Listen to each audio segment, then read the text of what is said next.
มื้อนี้บ่ร้อยสิพาพี่น้องเขาตัดไม้ไผ่พี่น้องเลยตัดเอาไม้ไผ่บ้านต่อไม้ไผ่บ้านเนาะตัดเอาเมื่อเห็ดขาเตียงพี่น้องหรือว่าเห็ดแพร่ไม้ไผ่นะบ้านเฮาเอิ้นว่าขาเตียงเนาะแต่มื้อนี้บ่ร้อยสิพาพี่น้องเขามาตัดเอาต่อมันพี่น้องเอาแบบพอดีนะเอาเป็นต่อมันเห็ดขามันทุกคนเนาะเพื่อว่าให้มันแน่นหนาถาวรเลยจ้ะไปยับเข้าไปเบิ่งน้ำกันพี่น้อง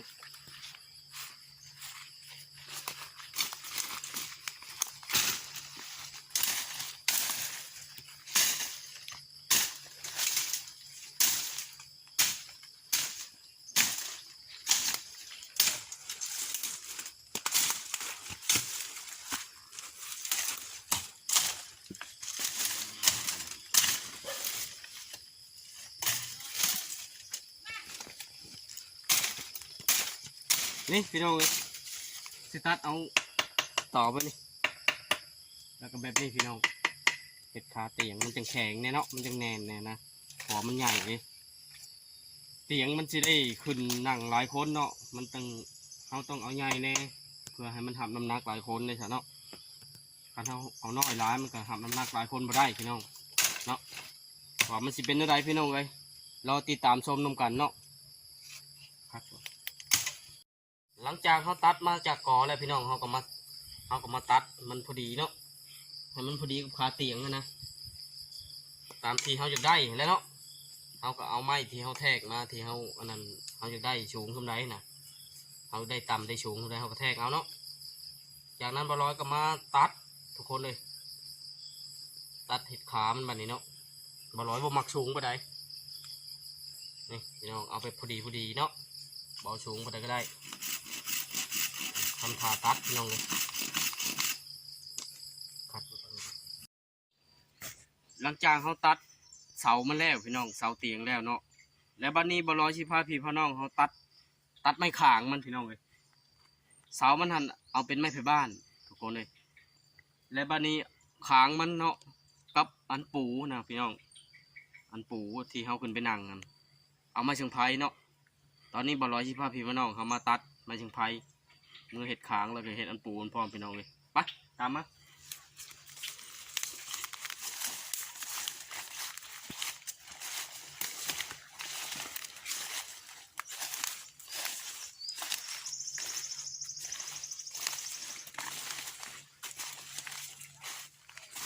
เขามาเลือกเอาลำที่มันพอดีได้ทุกคนเลยเนาะเลือกเอาลำที่มันแก่ๆหรือว่าลำกล้าๆเนี่ยเห็ดขางมันจึงมันหรือว่ามันจึงหึงมันจึงทนพี่น้องเลยเนาะเราต้องยกตัวอย่างเขาสิเอาลำนี่พี่น้องนี่เอามาเบิ่งใกล้ๆกันเนาะยับมาเบิ่งมาเบิ่งใกล้ๆกันนี่เอาลำนี่มันสีแก่ๆเนี่ยหรือว่าลำนี่พี่น้องเนาะเห็ดขางมันนะมันจึงมีความมันมีความทนพี่น้องเลยหลังจากนั้นเราบอลอยก็เริ่มตัดเลยเนาะไม่ต้องเสียเวลาทุกคนเลยเนาะเริ่มตัดขางมือก่อนพี่น้องย้ำมาเบิ้งทั้งปีก็ได้เนาะมันจะเห็นผักไงนี่ทุกคนเลยเราต้องตัด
เอากะมาตัดเอาจนมันพอพอเลยทุกคนเลยเนาะ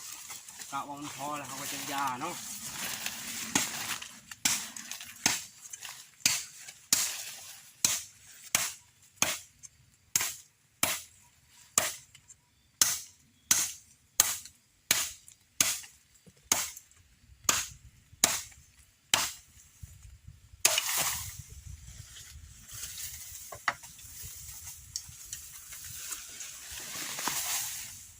บ่ร้อยมาอันเห็ดเตียงในชุดนี้พี่น้องเลยมารุ่นน้ำกันเนาะเห็ดเตียงหรือว่าเห็ดแพร่ไม้ไผ่เนาะมีแต่มารอรุ่นน้ำกันเนี่ยใดกับมันสิออกมาแบบใดก็ให้พี่น้องพยายามติดตามชมทางช่อง YouTube ของบ่ร้อยตื่มเนาะพี่น้องเนาะ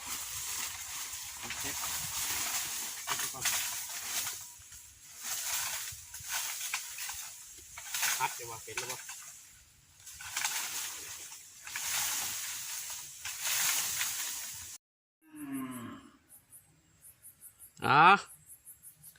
หลังจากตัดมาแต่ดงแต่ป่าแล้วก็เฮาสิมาตัดเป็นอันนั้นพี่น้องเลยตัดเป็นทอนมันพอดีเนาะ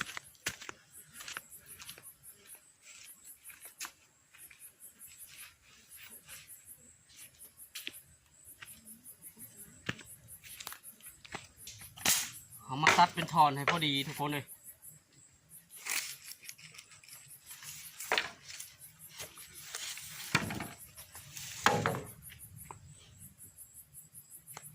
โอ้ผลก็จะตกเลย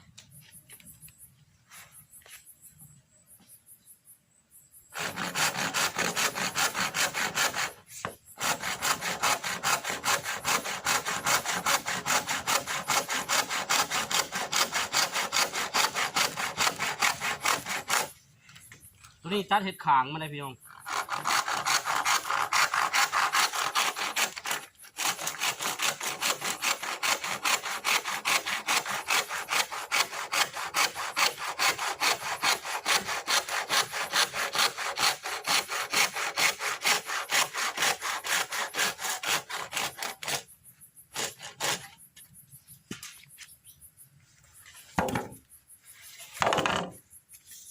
แทกพี่น้องเว้ย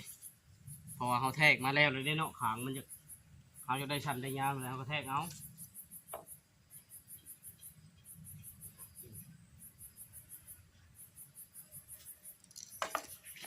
นี่เป็นขางมันพี่น้องขางมันนี่ก็เขาเลือกเอาบอลมันหนาๆนี่ได้เอาตัวบอลมันสีหนาๆสักน้อยพี่น้องเนาะว่าให้มันทำเป็นนักให้ได้หลายดิ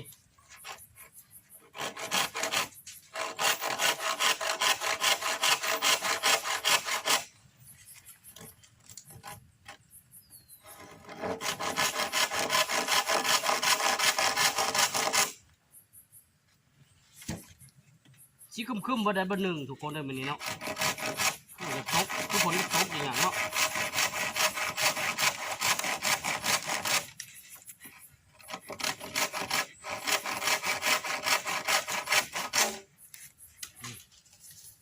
ขางมันพี่น้อง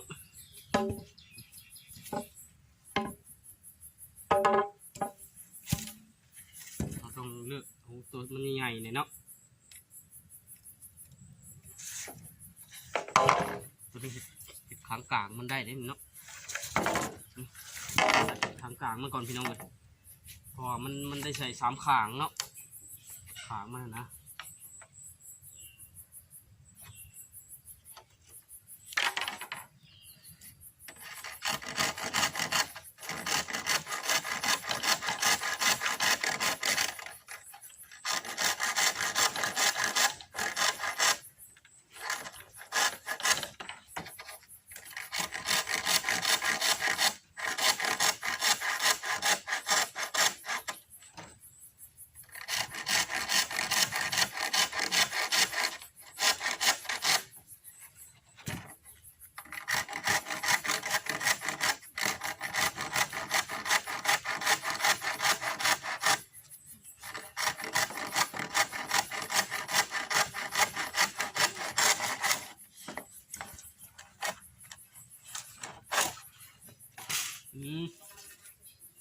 ขางมันอีกนี่พี่น้องเลยห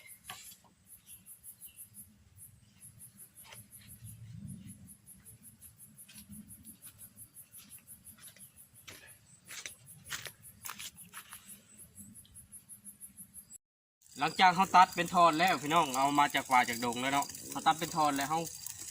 มาล้นไฟก่อนพี่น้องเลยมาล้นไฟให้มันมาดก่อนนะเนาะไม่แต่ละสิ้นแต่ละอันก่อนเอาสิเห็ดเอามาล้นไฟเผาไฟให้มันมาดซะก่อนพี่น้องเลยมันจึงเพิ่มมันคุณภาพ อันที่หนึ่งเนาะอันที่สองก็คือกันมอดพี่น้องเนาะมอดมันสิบุกินไม้ที่เขาเอาไปเห็ดไม้ปูมันนะทุกคนยับเข้ามาเบิ่งใกล้ๆพี่น้องเลย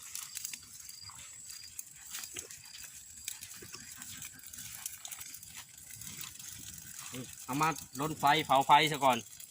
เพื่อให้มันกันมอดกันปวกพี่น้องเลยมันสิเห็ดให้คุณภาพมันกุ้มหลายปีเนาะหลังจากเราเห็ดไปแล้วมันใส่ได้เหิงทุกคนเนาะนี่แหละนี่ก็ล้อทาสีเข้าไปลนไฟก่อนนี่กับพี่น้องเลยตัวนี้เป็นขางมันตัวนั้นเป็นไม้ปูมันพี่น้องเลยสำหรับเสามันประทันได้เห็นเอามาล้นเนาะเสามันเนาะล้นไฟเรียบร้อยพี่น้องเลยบัดนี้เนาะมีแต่ล้อเขาเอามาประกอบกันเลยเนาะตัวนี้คืออันไม้ปูมันทุกคนตัวนี้ไม้ขางมันนี่เนาะไม้ขางมันตัวนี้เป็นเสาพี่น้องเลยเสามี6 เสาเนาะเพราะว่าเขาจะให้มันแน่นไง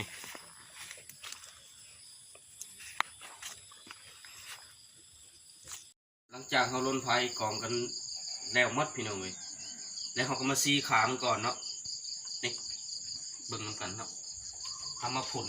เอาสว่านผุนเพื่อเขาซีใส่ขางมันดิ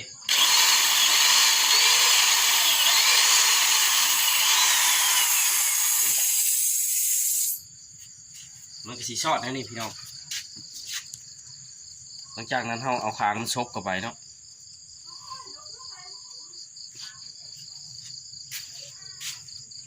สีมดขวานนี่แหละสีจะมันมด6 อันนี่พี่น้องเลยเนาะ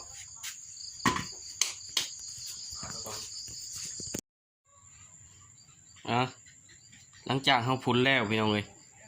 เราก็มาประกอบขางมันเนาะเราพุนแล้วอย่างแล้วเราก็ประกอบขางมัน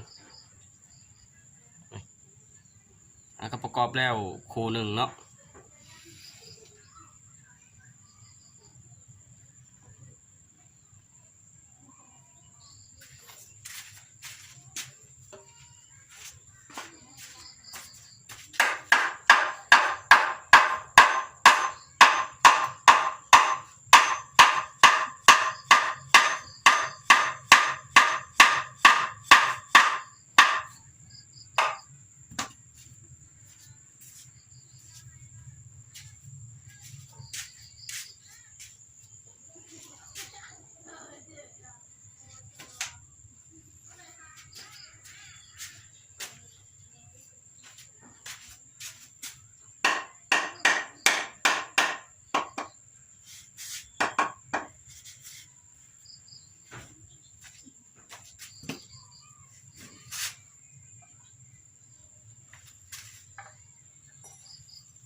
ตอนนี้กำลังเริ่มประกอบอยู่พี่น้องเลย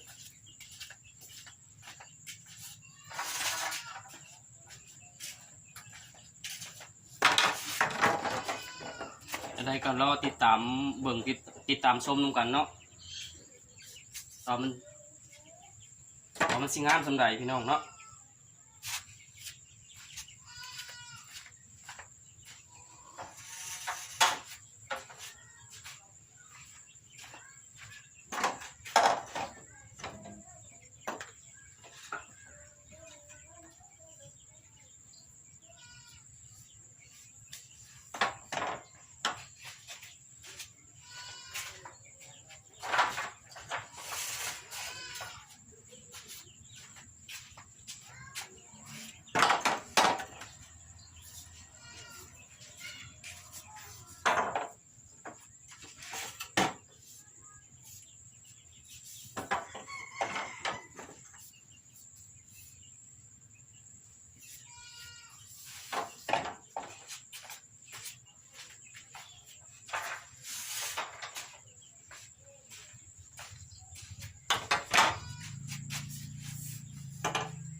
หลังจากเขาย้ายแล้วพี่น้องเอ้ยเขาก็มาตอกตะปูเนาะเพื่อให้มันหยุดเพื่อให้มันแน่นนะ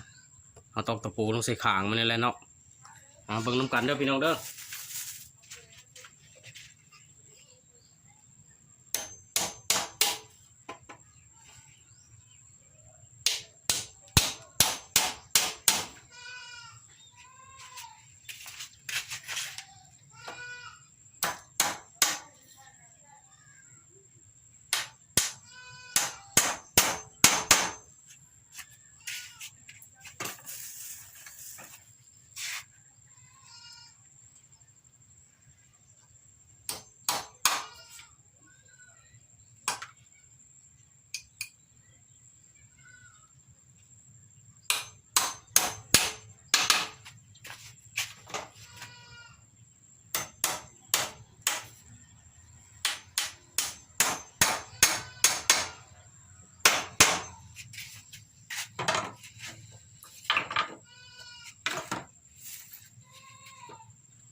ในที่สุดก็ออกมาประมาณนี้เนาะทุกคนเนาะแต่พอท่านได้แล้วเลยพี่น้องเลย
ดิ้วบ่พอซ้ำพี่น้องเลยเนาะ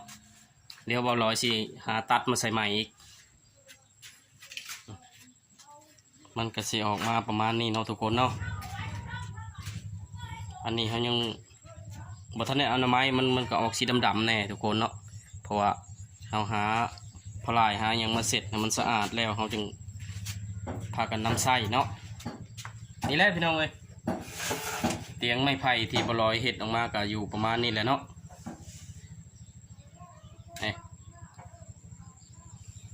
แต่กับบทันได้ฮอด100%พี่น้องเลยฮะก็ได้99.99พี่น้องเลยเนาะสำหรับเตียงหรือว่าแพร่ไม้ไผ่แหละเนาะพี่น้องทั้งต่างประเทศเพิ่นว่าแพร่ไม้ไผ่เพิ่นว่าตัวนี้ก็สิได้ใส่จ่ายอีกพี่น้องเลยแต่บ่ลอยบ่ทันได้ใส่เนาะจ่ายจากจุดนี้มาหาเสาตัวนี้เนาะใส่จ่ายนะแต่บ่ลอยเขาบ่ทันได้ใส่พี่น้องเนาะเลยจากถ่ายพี่น้องเขาเบิ่งซะก่อนเนาะให้พี่น้องเขาได้ชมซะก่อนบ่ลอยก็เลยบ่ทันได้ใส่พี่น้องเนาะปกติแล้วเขาก็สิใส่จ่ายมาจากตัวนี้มาใส่นี้พี่น้องเนาะเพื่อว่าเพิ่มความแน่นหนาถาวรเด้นี่แหละพี่น้องไปเบิ่งนำกันเนาะสำหรับเตียงบ่ลอยเฮ็ดออกมากันเนาะมีแนวใดมันบ่ลอยเฮ็ดไปผิดพลาดก็คอมเมนต์เข้ามาเตือนกันก็ได้พี่น้องเลยเนาะนี่ออกมาประมาณนี้ทุกคนเลยเนาะ ไม่เฮาล้นไผ่พี่น้องมันก็อยากดำๆเลยเนาะ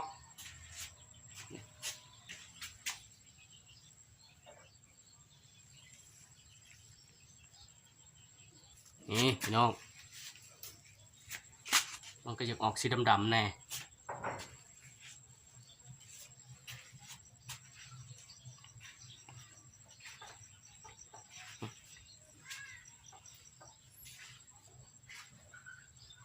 บ่ได้ฝังดินได้พี่น้องตั้งเลยนี่เลยบ่ได้ฝังดินเนาะเห็ดแบบตั้งเอาแต่ว่ายังประมาณเล็กๆน้อยๆก็ถือว่าสมบูรณ์แบบแล้วเนาะแต่ตอนนี้ไม่บ่ลอยมดทุกคนเลยเนาะแล้วบ่ลอยยังสิตัดมาใส่ไม้อีกตัวนี้เนาะก็คือบ่ลอยเว้าแล้วอยากให้พี่ให้น้องเอาได้เบิ่งได้ชมก่อนเนาะขอโทษนำที่มันบ่ทันได้สมบูรณ์แบบพี่น้องเลยเนาะก็ออกมาประมาณนี้แหละตัวใดมันผิดพลาดก็ขอโทษเนาะน้ำทานผู้ชมหลายๆตัวใดมันบ่เข้าตาตัวใดมันบ่ถูกขอโทษขออภัยน้ำพี่น้ำน้องเนาะมานี้แล้วบ่ลอยขอกล่าวคำว่าขอขอบใจเนาะน้ำทานผู้ชมทุกท่านขอขอบใจ